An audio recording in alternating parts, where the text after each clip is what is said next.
True mystery tonight and a family pleading for answers. Raymond Johnson was a family man described as a big teddy bear, but police say someone wanted him dead enough to plan a carefully orchestrated attack. And now 2 years later, his family still doesn't know who did it or why. This surveillance video is the best lead detectives have in the case. Investigators have been rewatching the moment Johnson was shot and killed in a pawn shop parking lot for 2 years, but still don't know why he was targeted. Tonight, NBC Charlotte defender Michelle Bowden has exclusive new details in the case and spoke with his daughter for the first time. 24-year-old Raymond Johnson is speaking out for the first time about the cold-blooded murder of her father. His killers waited for him to leave work, then shot him point blank in the head. And yet 2 years later, police still don't know who did it or why. The hardest part, not having him around to call on. Dondrea Johnson says she thinks about calling her dad every day. But 43-year-old Raymond Johnson was shot to death as he left work at this Charlotte pawn shop almost 2 years ago.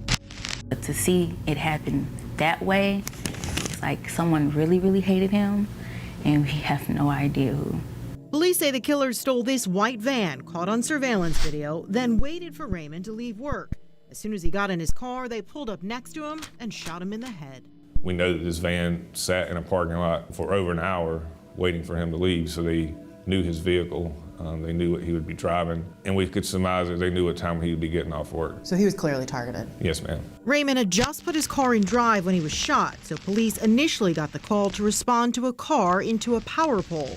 His wife, stunned when police came to their home with the news. It wasn't real for me, I would say, for weeks. This is a bad dream, like it just felt surreal. The hardest part, Dondrea says, her dad never saw it coming. So to see it play out, that it was planned, it was precise, he was the intended target. And you know, it doesn't make sense, right? It doesn't make sense. And that's the part she struggles with the most.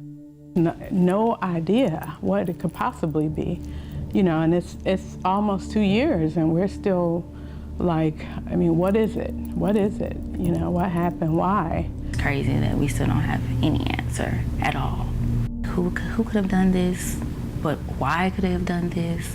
Nobody knows. This just doesn't seem possible. You know, it's one thing to lose someone, but to have them murdered and not know why, it's like, you know, it changes you. The family, truly desperate for answers, convinced that finding the killers could bring them some sense of closure. If you have any information that could help solve this crime, you could get money. Call Crime Stoppers. That number, 704-334-1600, if you can help solve this case. Reporting in Charlotte, Michelle Bowden, NBC Charlotte.